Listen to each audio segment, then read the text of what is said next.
Hello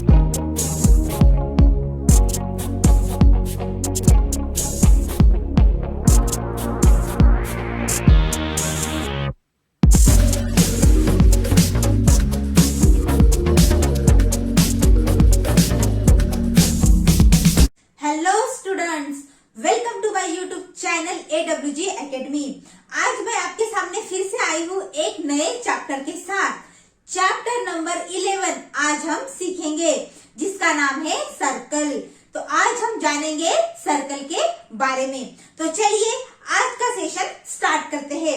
but before that guys, like my video and subscribe my channel AWG academy. तो चलिए circle के बारे में जानते हैं।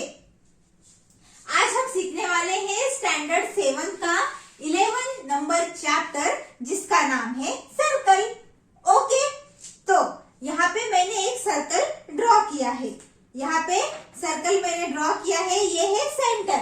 ये क्या है? ये है सेंटर। ओके, तो अब मैं क्या करती हूँ, ये सेंटर से लेके एक लाइन ड्रॉ करती हूँ, एक स्ट्रेट लाइन में ड्रॉ करती हूँ। यहाँ से सर्कल पे जो पॉइंट्स है, किसी भी एक पॉइंट तक मैं यहाँ से एक स्ट्रेट लाइन ड्रॉ करती हूँ। मैंने क्या किया, सेंटर से एक स्ट्रेट लाइन ड्रॉ की। कहाँ तक? जो सर्कल पे एक पॉइंट है, उस पॉइंट तक मैंने एक स्ट्रेट लाइन ड्रॉ की। तो ये हो गई हमारी रेडियस। इसको हम क्या बोलेंगे? रेडियस बोलेंगे। What is radius? मैंने यहाँ पे क्या किया, सर्कल के सेंटर से एक लाइन ड्रॉ की। मैंने सर्कल के एक पॉइंट तक एक स्ट्रेट लाइन मैंने ड्रॉ की, उसको हम बोलेंगे रेडियस। क्या बोलेंगे हम? रेडियस। तो ये हुई रेडियस। चलिए अब हम देखते हैं कि डायमीटर किसे कहते हैं। डायमीटर हम किसे कहेंगे? मैं सर्कल पे कहीं पे भी एक पॉइंट लेती हूँ। मैं यहाँ पे मैंने एक पॉइंट लिया। ओके, मैंने क्या किया, अब मैंने यहाँ से एक स्ट्रेट लाइन ड्रॉ की जो सेंटर से पास हो रही है। जो लाइन सेंटर से पास हो रही है, वैसी लाइन मैंने यहाँ पे ड्रॉ की है।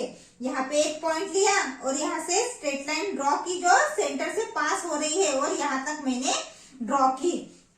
तो इसको हम बोलेंगे, क्या बोलेंगे? इसको हम डायामीटर बोलेंगे। इसको हम बोलेंगे डायमीटर। डायमीटर क्या होता है कि सर्कल के कोई भी दो पॉइंट में से एक स्ट्रेट लाइन हमने ड्रॉ की, पर वो स्ट्रेट लाइन सेंटर से पास होनी चाहिए। वो स्ट्रेट लाइन सेंटर से पास होनी चाहिए, उसको हम बोलेंगे डायामीटर। ओके, तो ये हो गया डायमीटर्स। अब मैं क्या करती हूँ, एक कोई भी यहाँ पे दो पॉइंट लेती हूँ। ओके, मैंने एक यहाँ लिया और यहाँ लेते हैं। ओके, ये मैंने दो पॉइंट लिए, मैंने इनको भी यहाँ से ड्रॉ किया। स्ट्रेट लाइन मैंने यहाँ से ड्रॉ की। ओके, तो ये हो गई कॉर्ड। इसको हम बोलेंगे कॉर्ड। क्या बोलेंगे? कॉर्ड बोलेंगे। यानी सर्कल में से कोई भी दो पॉइंट में से अगर हमने एक स्ट्रेट लाइन ड्रॉ की, तो उसको हम बोलेंगे कॉर्ड। और जो सेंटर से लाइन पास हो रही है, उसे क्या बोलेंगे? उसे बोलेंगे डायमीटर, और इसे बोलेंगे हम रेडियस। तो आपको समझ में आया होगा कि रेडियस क्या होती है, डायमीटर क्या होती है, और कॉर्ड हम किसे कहते हैं। तो इसके बाद मैं एक छोटा सा एग्जाम्पल लेने वाली हूँ। तो चलिए वो एग्जाम्पल हम देखते हैं। तो चलिए हम एक छोटा सा एग्जाम्पल लेते हैं। तो ये है हमारा एग्जाम्पल। क्या है? Identify the radii, chords and diameters in the circle alongside and write their names in the table below। यहाँ पे क्या है कि हमें यहाँ पे आइडेंटिफाई करना है कि यहाँ पे रेडियस कौन से है, कॉर्ड्स कौन से है, डायमीटर्स कौन से है। तो ये टेक्स्ट बुक का ही एग्जाम्पल है, जहाँ पे टेबल दिया गया है। मैंने यहाँ पे टेबल ड्रॉ नहीं किया, मैं ऐसे ही लिखूंगी। तो चलिए हमें यहाँ पे पहचानना है कि रेडियस कौन कौन से है। तो यहाँ पे है रेडियस, हमें बताना। तो रेडियस यानी क्या होती है? रेडियस जो सेंटर से हम एक लाइन ड्रॉ करेंगे। कहाँ तक? सर्कल के किसी भी एक पॉइंट तक जो स्ट्रेट लाइन हम ड्रॉ करेंगे, उसको हम बोलेंगे रेडियस। तो यहाँ पे ऐसे कौन कौन से है? तो चलिए, ये है सेंटर और यहाँ पे एक स्ट्रेट लाइन है कि नहीं? ओ बी, तो रेडियस कौन सी होगी, ओ बी। तो चलिए यहाँ पे लिखते हैं ओ बी। ओके, तो क्या यही एक ही है रेडियस, नहीं, और देखेंगे हम, और ऑब्जर्व करेंगे। देखिए यहाँ पे ओ है और यहाँ से एक स्ट्रेट लाइन ड्रॉ हो रही है ओ सी, तो ओ सी भी क्या है, रेडियस है, तो ओ सी लिखेंगे। उसके बाद यहाँ पे भी है ओ ए, ये भी रेडियस ही है ना, तो चलिए लिखते हैं ओ ए। और उसके बाद और कौन कौन सी है, और कौन कौन सी है रेडियस, देखिए यहाँ पे हमें दिख रहा है कि ओ एफ, ओ एफ क्या है, रेडियस है, तो ये हुई हमारी रेडियस। ये हमें यहाँ पे लिख लिया है। कौन कौन से है, O B, O C, O A and O F. और कोई है क्या, है क्या ए और डी, ये रेडियस है क्या, नहीं। क्या ये सेंटर से जा रही है क्या, नहीं, सेंटर से निकल रही है। रेडियस मैंने क्या बोला था कि यहां से निकलेगी, ये सेंटर से एक स्ट्रेट लाइन निकलेगी, कहां तक, जो सेंटर सर्कल पे जो पॉइंट है वहां तक जो स्ट्रेट लाइन होती है उसको हम रेडियस बोलते हैं। ये ऐसी है क्या, नहीं, तो ये रेडियस नहीं हुई। अब हम देखते हैं कि कॉर्ड्स कौन कौन से है। इस डायग्राम को हम ऑब्जर्व करेंगे और हमें यहाँ पे ढूंढना है कि कॉर्ड्स कौन कौन से है। तो चलिए अब हम कॉर्ड्स बताते हैं। तो मैंने कॉर्ड्स के बारे में क्या बताया था कि सर्कल के कोई भी दो पॉइंट लेंगे और वहां से अगर लाइन पास होगी, स्ट्रेट लाइन हम ड्रॉ करेंगे, सर्कल के कोई भी दो पॉइंट लेके एक स्ट्रेट लाइन ड्रॉ करेंगे, उसको हम बोलते हैं कॉर्ड्स। तो यहाँ पे है ए और डी, देखिए ए और डी, तो हम यहाँ पे लिखेंगे ए डी, लिख लिया मैंने। और ये भी है सी और ई, तो हम यहाँ पे लिखेंगे सी ई। समझ में आया, बहुत ही इजी है। तो अब क्या ये दो ही कॉर्ड्स हैं इसमें, इस डायग्राम में हमें क्या दो ही कॉर्ड दिख रहे हैं, नहीं, और ऑब्जर्व करिए। तो अब ये एक पॉइंट है और ये भी ए और बी, यहां से भी स्ट्रेट लाइन निकाल सकते हैं हम, निकाली है हमने ए और बी, बट ये तो डायमीटर हो गई, क्योंकि हमने डायमीटर के बारे में ही सीखा था कि एक स्ट्रेट लाइन ड्रॉ की है हमने जो सेंटर से पास हो रही है। सर्कल में से कोई भी हम दो पॉइंट लिए और हमने एक स्ट्रेट लाइन ड्रॉ की जो कि सेंटर से पास हो रही है, उसको हम डायमीटर बोलते हैं। तो क्या ए बी ये कॉर्ड हो गया, यस, ए बी को हम कॉर्ड बोलेंगे। ओके, क्योंकि ये सबसे बड़ी कॉर्ड होती है, सर्कल की सबसे बड़ी कॉर्ड जो है ये होती है जो सेंटर से पास होती है। ये तो जरूर डायमीटर भी है, ये डायमीटर ही है, लेकिन हम इसको कॉर्ड्स बोलेंगे क्योंकि सर्कल में हमने क्या कहा था कि सर्कल में से कोई भी दो पॉइंट लेंगे और स्ट्रेट लाइन हम वहां से निकालेंगे, उसको हम कॉर्ड बोलते हैं। तो इस डायमीटर को भी मैं लिख सकती हूँ कॉर्ड, तो हमने यहाँ पे लिख लिया ए बी। तो और कौन कौन सी है, सी एफ, तो यहाँ पे हम लिखेंगे सी एफ। तो ये हो गए हमारे कॉर्ड्स। ओके, तो चलिए अब हम डायमीटर देखते हैं। डायमीटर तो बहुत ही इजी है, जो सेंटर से पास हो रही है लाइन, कौन कौन सी है, ए बी। ओके, और है सी एफ, लिख लिया। तो हमें अब पता चला कि रेडाई कौन कौन से है, कॉर्ड्स कौन से है और डायमीटर कौन से है, डायमीटर्स। ओके, तो ये हुआ हमारा एग्जाम्पल। तो चलिए अब हम सीखते हैं कि सरकमफेरेंस ऑफ सर्कल क्या होता है। तो अब हम देखेंगे कि सरकमफेरेंस ऑफ अ सर्कल क्या होता है। What is circumference of a circle?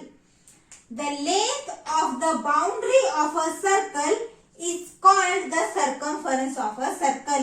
जो ये लेंथ है ना, इसको हम बोलेंगे circumference of a circle. Okay, but अब हम सरकमफेरेंस कैलकुलेट कैसे करेंगे? तो मैं एक एग्जांपल लेती हूँ। एक सिलेंड्रिकल हम बॉटल लेंगे। क्या लेंगे? सिलेंड्रिकल हम बॉटल लेंगे और एक थ्रेड लेंगे। सपोज ये है सिलेंड्रिकल बॉटल और ये है थ्रेड। इसको मैं ऐसे करती हूँ, ऐसे पकड़ती हूँ और ये थ्रेड को हम ऐसे पकड़ेंगे। तो ये हुआ कैलकुलेट। इसको हम ऐसे मेजर कर सकते हैं। किसी भी सर्कुलर ऑब्जेक्ट को हम ऐसे थ्रेड से मेजर कर सकते हैं। तो ये हुआ सरकमफरेंस ऑफ अ सर्कल। इसके बाद हम देखने वाले हैं relationship between circumference and diameter. क्या देखेंगे? Relation between circumference and diameter. तो चलिए, तो स्टूडेंट्स अब हम देखेंगे relationship between circumference and diameter. तो अब हम क्या देखेंगे? रिलेशन देखेंगे बिटवीन सरकमफरेंस एंड डायमीटर। तो चलिए, यहाँ पे एक ऑब्जेक्ट है, मैंने यहाँ पे एक ऑब्जेक्ट लिया है। मैंने क्या लिया? बैंगल लिया है। यहाँ पे उसका सरकमफरेंस देखे है, कितना है? 19 सेंटीमीटर। सरकमफरेंस कितना है? 19 सेंटीमीटर। और डायमीटर भी देखे है, कितना? 6 सेंटीमीटर। ओके, सरकमफरेंस है और डायमीटर है। यहाँ पे हम उसका क्या निकालेंगे? रेशो निकालेंगे। क्या निकालेंगे? Ratio C/D। तो C की वैल्यू कितनी है? 19 और D की कितनी है? 6। तो 19 डिवाइड बाय 6 कितना आता है? कितना आता है? अगर हम इसे कैलकुलेट करेंगे तो 3.16 इसका आंसर आता है। तो रेशो कितना आया? 3.16। तो ये हो गया बैंगल का। ओके, ऑब्जेक्ट कौन सा था? बैंगल था। हमने रेशो निकाला तो वैल्यू कितनी आई? 3.16। अगर हम और कोई सर्कुलर ऑब्जेक्ट लेंगे या कोई और सर्कल लेंगे और उसका हम क्या करेंगे? रेशो निकालेंगे सरकमफरेंस और डायमीटर का। The ratio of the circumference of any circle to its diameter is little over 3। उसकी वैल्यू कितनी आएगी? लिटिल ओवर 3 आएगी। यहाँ पे कितनी आई थी? 3.16। तो इसी टाइप से वो वैल्यू आएगी। अगर हम किसी भी सर्कल का या फिर सर्कुलर ऑब्जेक्ट का अगर हम रेशो निकालेंगे उसके सरकमफरेंस और डायमीटर का, तो उसकी वैल्यू कितनी आएगी? Little over 3। यहाँ पे भी 3.16 आई है। तो वो वैल्यू हमेशा क्या रहेगी? कांस्टेंट रहेगी। ये जो 3.16 ऐसी जो वैल्यू आती है, लिटिल ओवर 3 जो रहती है, वो हमेशा कांस्टेंट रहेगी। और उसी कांस्टेंट को हम बोलेंगे, हम डिनोट करेंगे पाई से। उस कांस्टेंट को हम किससे डिनोट करेंगे? पाई से। ओके, जो ग्रेट मैथमेटिशियंस है उन्होंने हार्ड वर्क करके ये प्रूफ किया है कि this number is not a rational number. This number is not a rational number. और पाई की वैल्यू होती है 22/7 और 3.14। ये पाई की वैल्यू होती है। ओके, अगर हमें एग्जाम्पल्स यहाँ पे दिए होते हैं, हमें एग्जाम्पल सॉल्व करने होते हैं, तो किसी किसी एग्जाम्पल में पाई की वैल्यू दी गई नहीं होती है, तो हमें हमेशा ही 22 डिवाइड बाय 7 जो ये वैल्यू है ये कंसीडर करनी है। हमें एग्जाम्पल सॉल्व करते वक्त पाई की वैल्यू अगर नहीं दी है तो हमें 22/7 लेना है। तो ये हो गया पाई के बारे में। अब हम देखते हैं सरकमफरेंस कैसे निकालेंगे। अगर if radius is r, okay, radius क्या है? r, diameter d, okay, diameter d और सरकमफरेंस तो हमें पता ही है, c से डिनोट करते हैं, c। तो अब हम क्या करेंगे? रेशो लिखेंगे C/D। तो कितना आएगा? पाई, है कि नहीं? हमें तो पता है इसकी वैल्यू लिटिल ओवर 3 आती है। तो हम यहाँ पे लिखेंगे C/D इज इक्वल टू पाई। अगर हमें सरकमफरेंस निकालना है यानी C निकालना है तो हम क्या करेंगे? Pi into D। तो C इज इक्वल टू क्या आया? Pi into D। Okay, but हमें पता है D is equal to 2R। D is equal to 2R। ये कैसे क्या हुआ? जो देखिए, जो रेडियस रहती है, मैंने तो पहले ही बताया था आपको कि ये हुई रेडियस। ओके, ये तो एक रेडियस हुई और यहाँ से हम दूसरी भी ड्रॉ करेंगे रेडियस। तो ये रेडियस और ये रेडियस हमें ऐसी एक स्ट्रेट लाइन मिलती है, तो ये तो डायमीटर होता है ना। तो दो रेडियस को मिला के एक डायमीटर होता है। तो D इज इक्वल टू कितना आया? 2R। तो मैंने यहाँ पे लिख दिया D is equal to 2R। तो चलिए अब हम इसे लेंगे c इज इक्वल टू पाई है, d की जगह हम क्या लिख सकते हैं 2r, तो 2r यानी circumference is equal to 2 pi r। ये भी क्या हुआ, एक फॉर्मूला हुआ, तो सरकमफेरेंस का formula c is equal to 2 pi r। Okay, अगर डायमीटर है तो हम ये यूज कर सकते हैं। तो ये हुआ इंट्रोडक्शन वीडियो अबाउट सर्कल। तो इसी के साथ आज का सेशन भी समाप्त होता है। हम मिलेंगे अगले क्लास में प्रैक्टिस सेट के साथ। तो दोस्तों तब तक के लिए bye bye, take care, thank you so much.